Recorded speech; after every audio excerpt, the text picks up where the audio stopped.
Live streaming is on.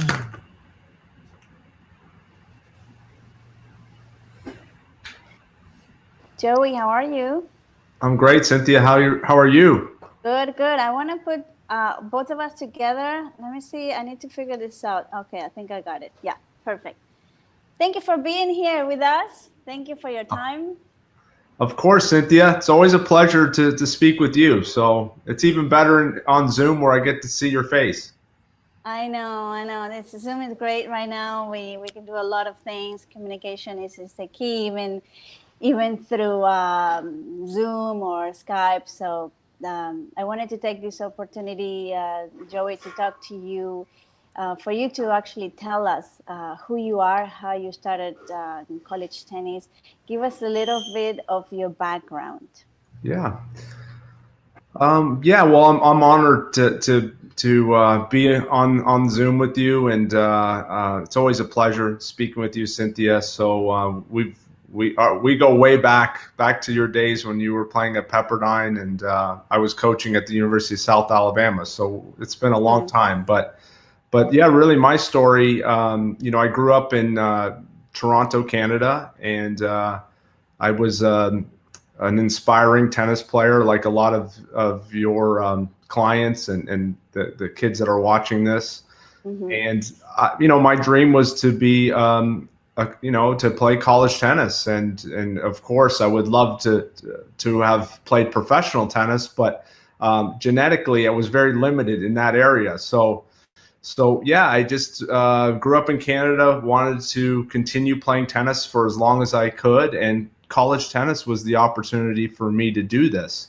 I was very fortunate that I had a scholarship opportunity at Eastern Michigan University, and I was able to get pretty majority of my school paid for while I was playing high level tennis, and just having this amazing experience that I wouldn't trade for anything. So it's really helped shape me as a person, and it's made me into the person I am today, and has given me just endless opportunities. So I'm incredibly blessed, and yeah, I can't believe that I'm sitting here today as a college tennis coach. Thinking back to just how it all started. I remember when you first started at Baylor, we started together. You as a head coach, and I was your assistant coach, and we worked really hard to Yeah. get. Yeah. We had a really, I mean, the girls were hard workers, and but to get to the goal we set, it was tough work. It was good.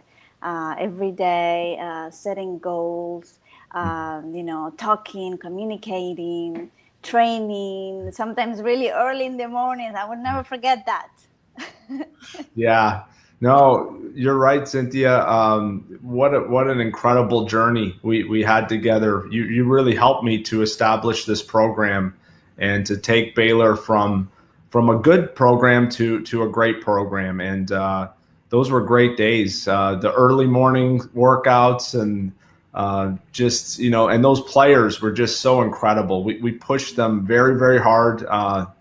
I made a lot of mistakes with those kids, and thankfully, I think most of them have forgiven me. And but what an incredible ride! And we ended up winning a championship that year, and that was the first Big 12 um, women's tennis championship in our history. So that was a great start to a long journey.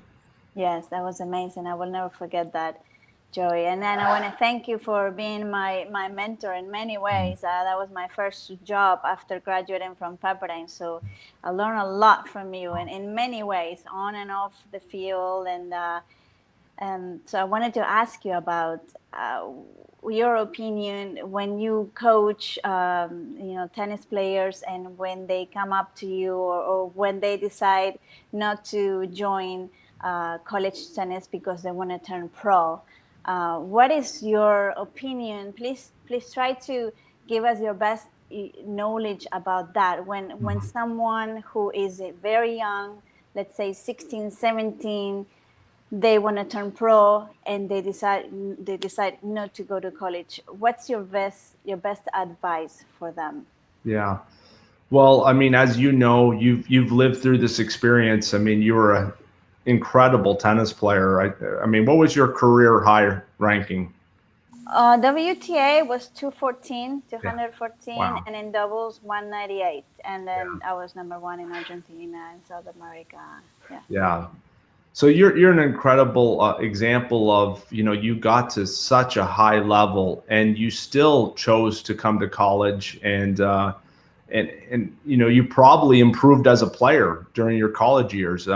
I remember competing against you, coaching against you as when you were a player, and you were incredibly gifted and a great player. And so you know firsthand the how incredible this opportunity is to play college tennis. And to answer your question, I think as a 17-year-old inspiring tennis professional, you're at the very, very beginning of this journey.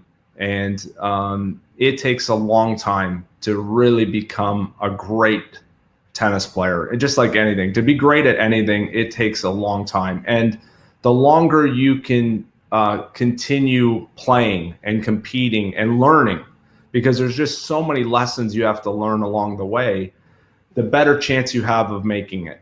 And that's no different if you want to be a doctor, a lawyer, or you want to be a tennis player. The longer you can play and compete and learn, the better chance you have. So what college does is it gives you 4 to 5 years where you're learning and growing and you're developing these skills that you need to become a professional athlete.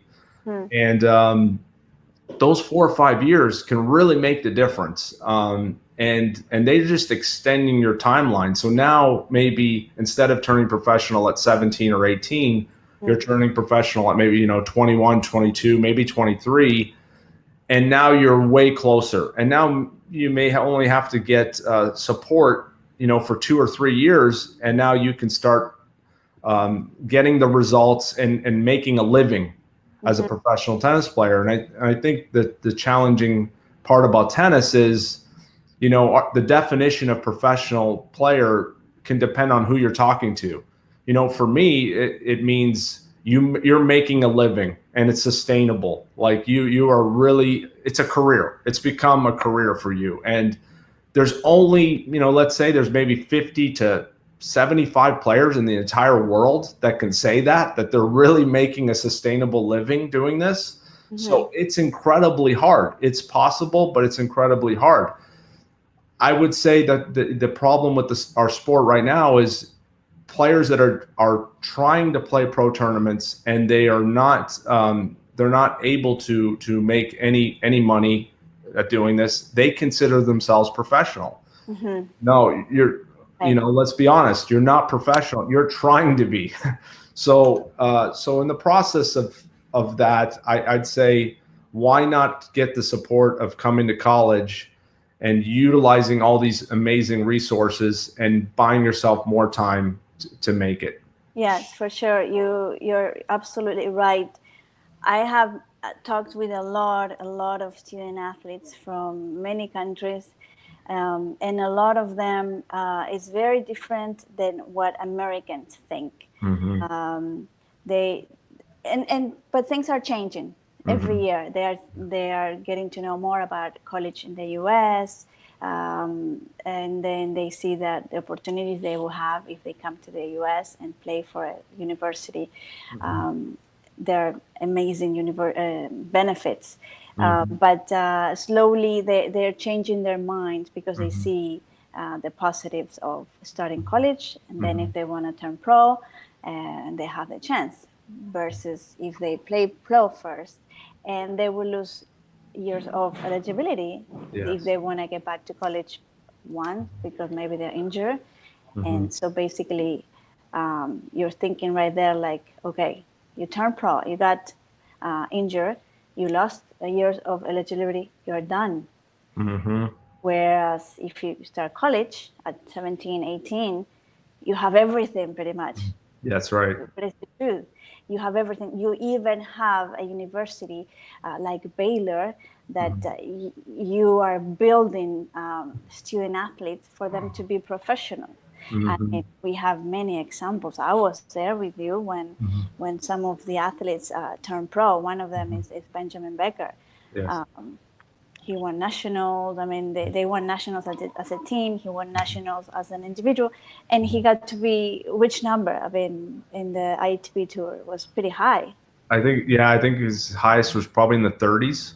Yes. Yeah. So, what does it tell you? It tells you that he had a really good foundation in college, and he in with a diploma in his pocket. Yeah, that's So, right.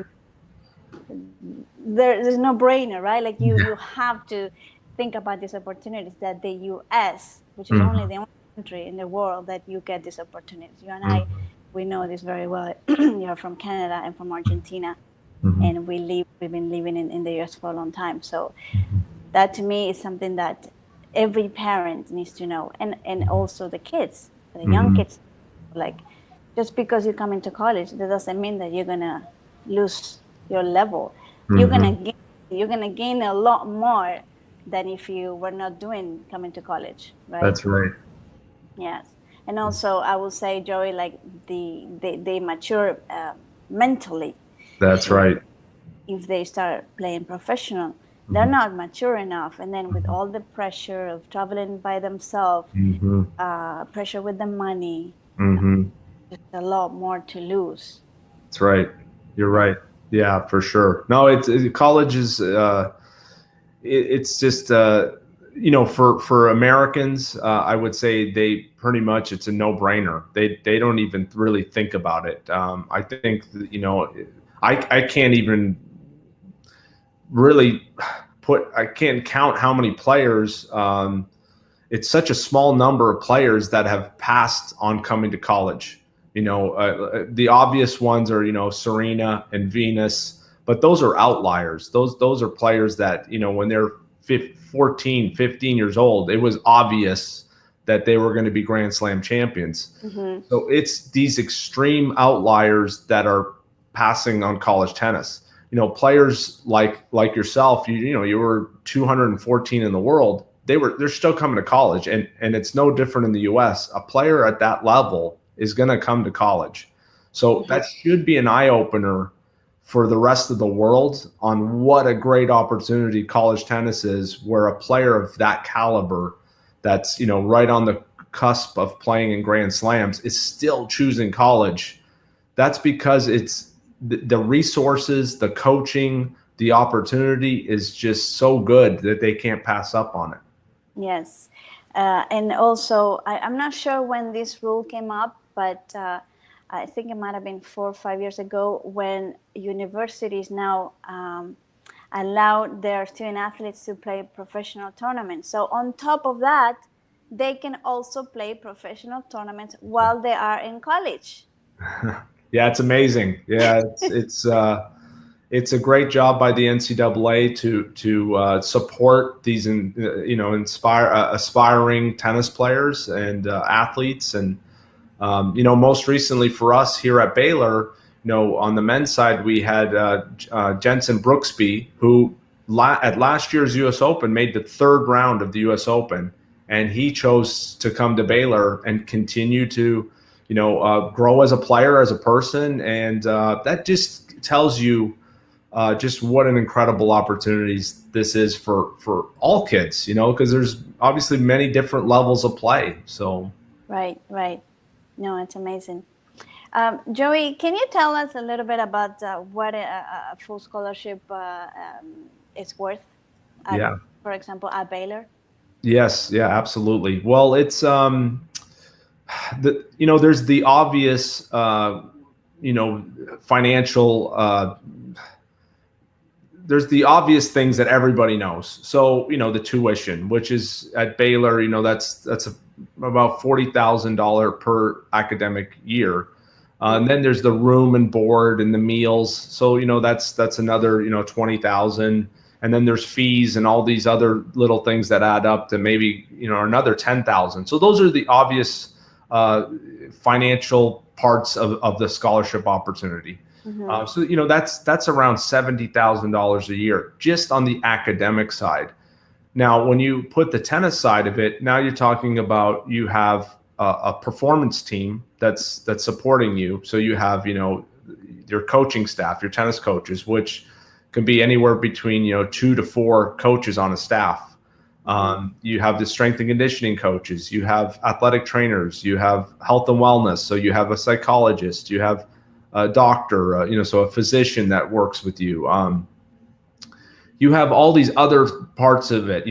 We're a Nike school, so you have all your apparel and equipment from Nike, and so that's another, let's say $70,000 to $80,000 per year. So right there, you're at about $150,000 per year in value of a athletic scholarship at a school like Baylor University, a private school.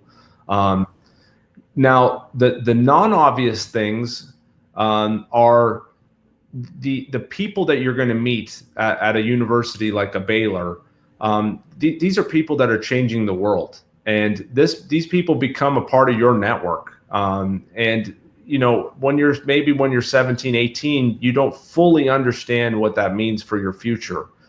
But as you and I know, and I'm sure some of the parents that are listening can understand, this networking can really open doors for a young person in their future. And that's not really valued enough, in my opinion, on the friends that you meet during college, and that really can change your life for the way beyond your tennis career or your athletic career.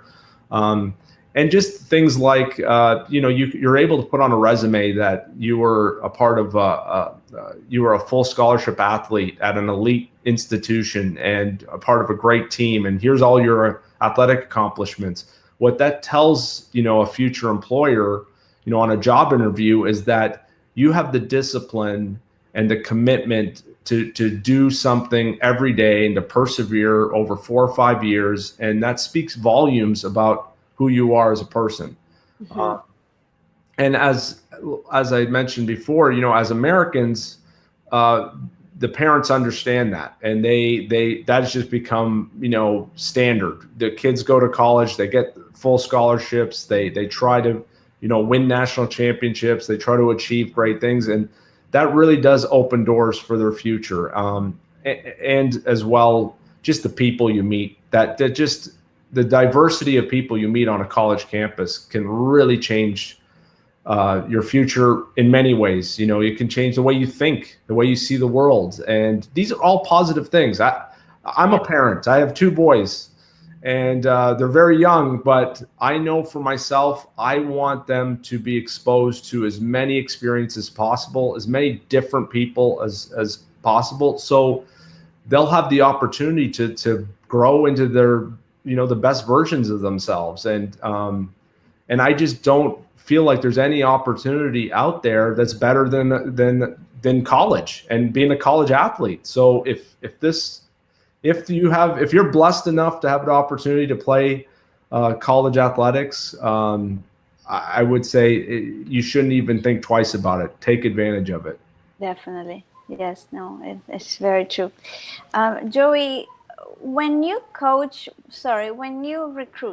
what are you looking for when you recruit? What are some of the characteristics that you want to see on a prospect? Yeah, no, that's a great question, Cynthia.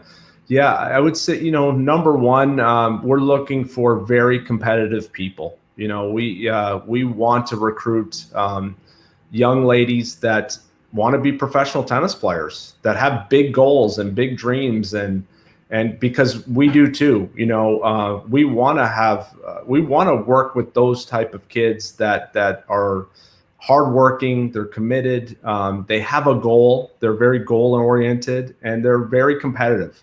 In my experience, competitive people always find a way. Maybe you're super competitive, but you're not the hardest worker.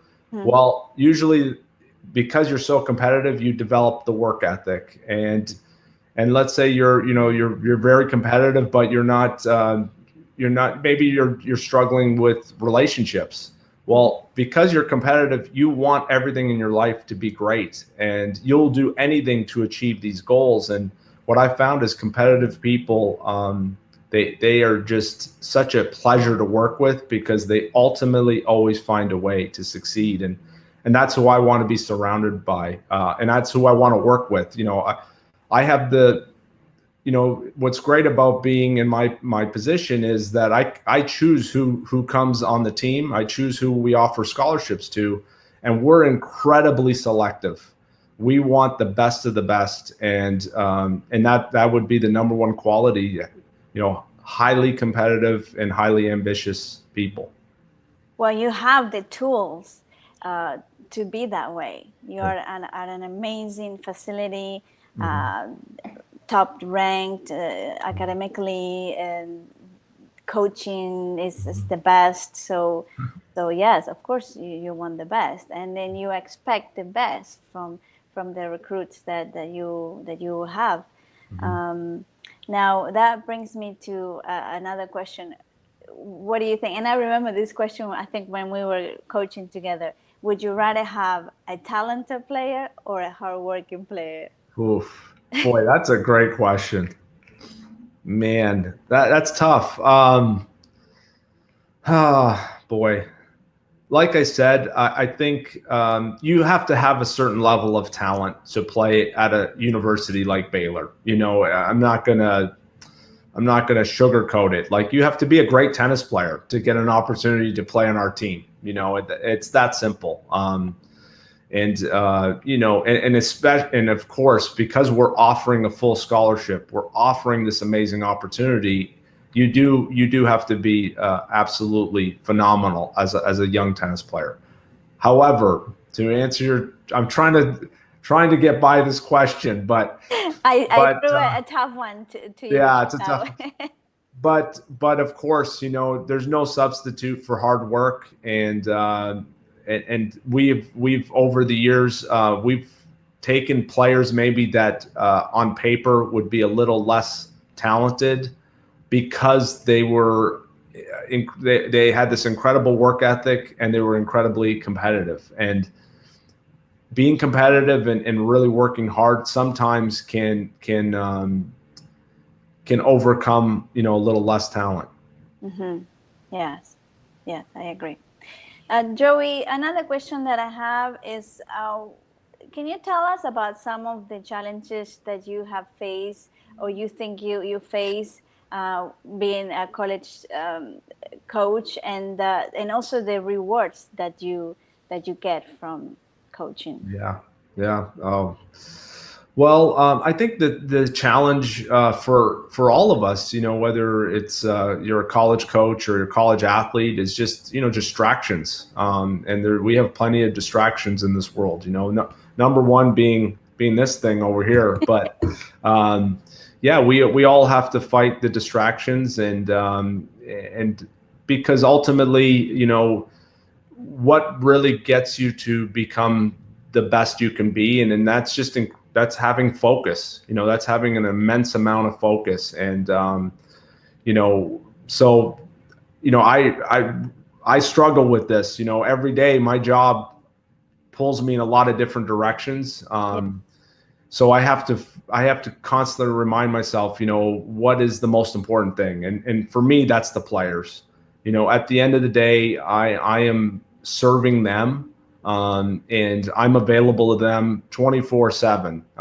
And that's why I do this. My calling in life is coaching, and I love influencing young people and trying to help them, reach their potential and reach their goals. So, one of the most exciting parts of my day is when I sit down with a player and just ask them what's going on with, how's life going? What's going on? Or, what's exciting you right now? What are you excited for this week? And just to hear where their mind's at and how we can help support them. So, yes.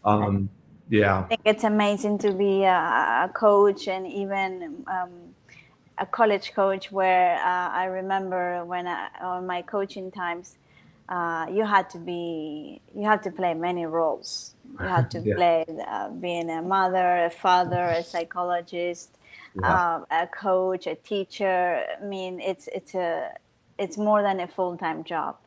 But yes, at the end of the day, it's very rewarding, especially Absolutely. when you see your players being successful in life and getting a good job or turning pro, right? Like That's you right. just give them the tool, and then they'll make hopefully with the hope that they will make the right decision. Yeah. Absolutely. Yeah. So what goals do you have for your players as a team, and also your players as individuals on and off the court? Yeah. Oh, that's another great question. We have a lot of different goals.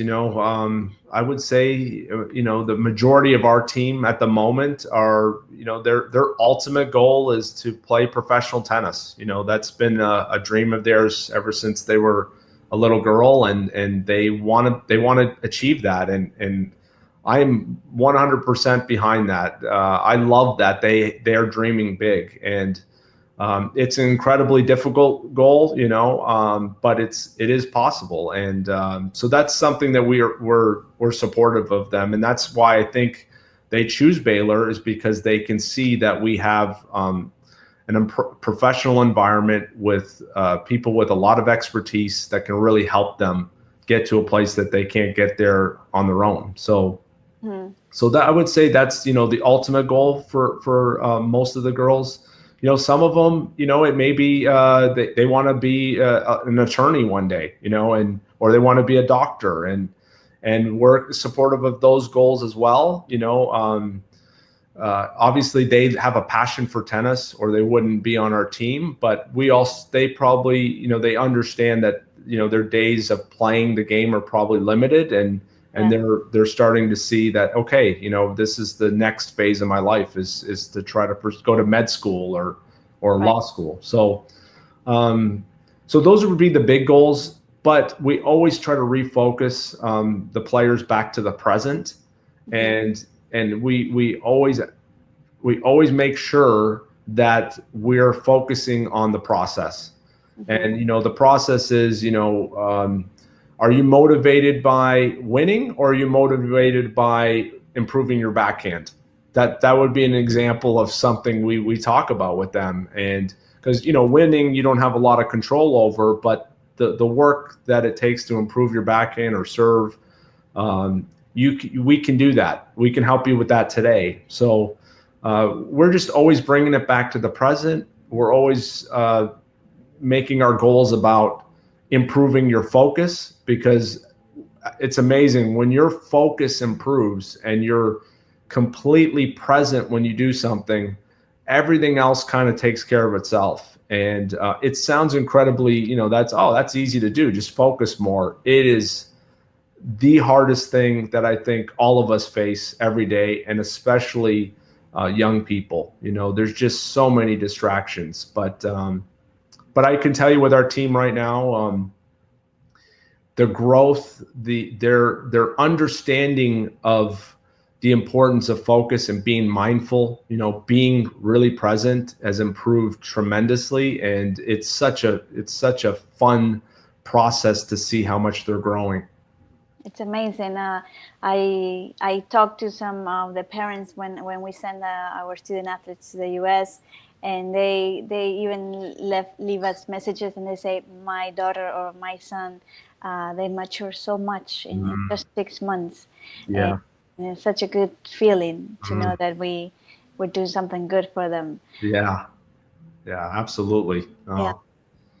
And another question that I have, Joey, for you is how important it is for you when you're recruiting, for you to know where they come from, as far as culture, as far as family, background, values. I ask these questions because when we help out, we assist our student athletes, we do arrange meetings, interviews through Zoom or Skype. And then we tell our student athletes, it's okay, just be calm, because sometimes they get really, really nervous. Just the coach just wants to get to know you. How important is that process for you? It's incredibly important, because if this if this is truly about helping a young person learn and grow, then you have to know where they come from. You have to get to know their parents, their coaches, all the people that are important to them. They have to become a part of your team moving forward. And we work incredibly hard to get to know all of the people that are important to our student athletes, and that's up to them. They choose how much, who's going to be a part of this process moving forward. But for me, I'm just an extremely curious person. So I'm fascinated to see, why are our athletes the way they are, and environment and the people that they've been parented by and grown up with influence that. So I just love that process I love people, and I love our kids. I love their parents and their coaches. So they're really a part of the team. They're part of our Baylor team, and we keep them a part of that process for the duration, for their entire time they're at Baylor. They're a part of the team, and they're continuing to help their daughter grow. And I wouldn't do it any other way. It's definitely it's the best way, and they can help you. If a young person, one of our girls, if she's struggling, sometimes a parent, just in one phone call or one text message, you can kind of solve what's going on and really help them out. So. Right. Yes. Yeah. You brought up a really good point. For many parents, the biggest fear is, where am I sending my daughter or my son? How are they going to be? And I don't know anybody, right? Especially for those that come from another country. And this process is important, like having an interview with the coaches, knowing that wherever they go, they're going to have their little family, because that's how coaches like you make them feel. Whenever you recruit a player, they become part of your family too, and that is something that you cannot pay with anything. It's priceless, and it's priceless for the parents. That their daughter or son, they're going to be okay. Yes. That's definitely. Yeah. No, I agree with you, Cynthia. And you're a parent, so you can put yourself in the parent's shoes, and you can see, like, I that's a question I ask myself, and I'm sure you do too, is just, who would I want my kids to be surrounded by, and who would I be okay with entrusting my kids with, and those type of questions really help shape the way that we nurture our team and our student athletes. So I think it's definitely a positive being a parent, because you can relate to so much. Oh yeah, for sure. Joey, I have a few more questions, and again, I want to thank you so much for your time. I know you're a busy coach. You're always recruiting. I would say recruiting almost 24 hours. The way I know how you recruit, it's so good. But my final question is, if you were to compare this process, the admission process, the scholarship process, with an American versus an international student athlete, what could you tell us so we can compare what's best? Yeah, that's a great question. I think ultimately, if you're an international student athlete, you are at a little bit at a disadvantage, because the American student athlete understands the process, and they have high school counselors and teachers, and even their parents really know the steps to come to an American university and to get a scholarship. So I think as an international student, you really need to do your homework. You need to start the process as soon as possible. You cannot delay this process, because, as you know, it can be a cumbersome process, and it's not a difficult process. It's just there's steps, and you need to follow the steps, and the sooner you can do that, the better. And it's worth it. I think at the time, sometimes, maybe the student athlete or the parents are like, gosh, this is a lot of work. It's a lot of paperwork, but I promise you it's completely worth it. And you'll forget about the paperwork, 10 years down the line. You'll never think about that again. So it's well worth it. Yes. And then you really brought up a good point. Like, it starts with time. I can tell you from our experience with my company, PlayintheUS, the kids don't start 2-3 years before they graduate from high school. They start even after. So we're way behind. That's right. Americans. But anyways, it's a learning process. So yeah. Well, that's the great thing is there's people like you that are providing opportunities and helping young people and helping parents. So that's incredible. You're really influencing people's lives, Cynthia, and it's fun to see that, and it's a pleasure that we continue to get to work together in some way, and it's awesome. So that's for sure. Yeah. Keep working together to make our student athletes better and better, giving them opportunities so they can grow as a person and as a professional. Yes. By the way, can you tell us about your trophies back there? We see so many. How many do you have? What are championships, like a conference? Oh boy. Well, you were a part of the first one, so it all started with you, Cynthia. But no, we've been very fortunate. We've won a lot, and we've had a lot of success here, and that's all because of the players. Coaches are nothing without players, and we've been very fortunate to recruit some of the best junior tennis players in the world, and they've made all the difference here. And we're looking forward. I've done this at Baylor now for 20 years. I would love to do it for 20 more. So we're just but it all has to happen with great players, and so if you're a great tennis player and you're competitive and you have big goals and big dreams, then Baylor's a great place to be, and we would love to have you here. That's great.